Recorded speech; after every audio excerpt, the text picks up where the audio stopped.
It's easy to go through life looking in the rearview mirror, focused on what didn't work out, on who hurt us, on the mistakes we made.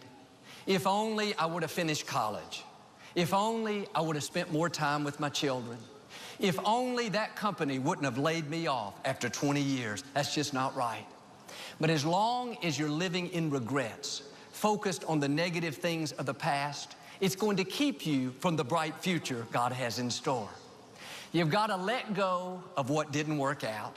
Let go of the hurts and pains. Let go of your disappointments, your failures. You can't do anything about the past, but you can do something about right now. And whether it happened 20 years ago or 20 minutes ago, let it go and move forward. If you keep bringing negative baggage from yesterday into today, it will poison your future. In your automobile, there's a big windshield in the front and a very small rear view mirror. The reason the windshield is so large and the rear view mirror is so small is because what's happened in your past is not nearly as important as what's in your future. Where you're going is much more significant than where you've been. But if you stay focused on the past, you'll get stuck where you are. And this is the reason a lot of people don't have joy, no enthusiasm for life. They're dragging around all this negative baggage from the past. Somebody offended them last week. They've got that stuffed in their resentment bag. Last month, they lost their temper, said some things they shouldn't have. They've got that in their guilt and condemnation bag. They carry around their bag of regrets, all the things they wish they would have done differently. They've got their divorce in a specific bag, been mad at their spouse for years. If they went to take an airline flight, they couldn't afford it. They've got 27 bags they drag around with them everywhere they go. Friends, life is too short to live that way. Learn to travel light. Every morning when you first get up, forgive the people that did you wrong the day before. Forgive your spouse for what they said.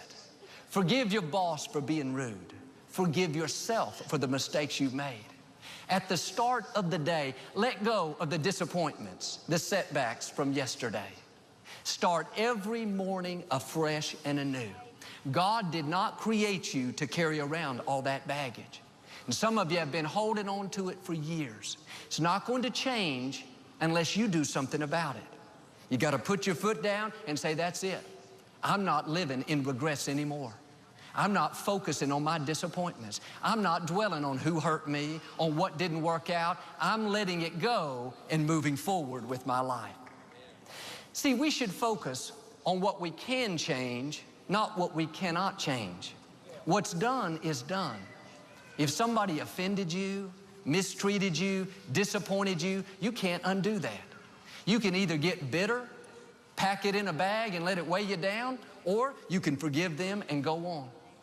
If you lost your temper yesterday, you can either beat yourself up, carry around the guilt and condemnation, or you can ask for forgiveness, receive God's mercy, and do better today. If you didn't get that promotion, you can get sour, go around with a chip on your shoulder, or you can shake it off knowing that God has something better in store. No matter what happens in life, big or small, if you will learn to let it go and move forward, then your past doesn't have to poison your future.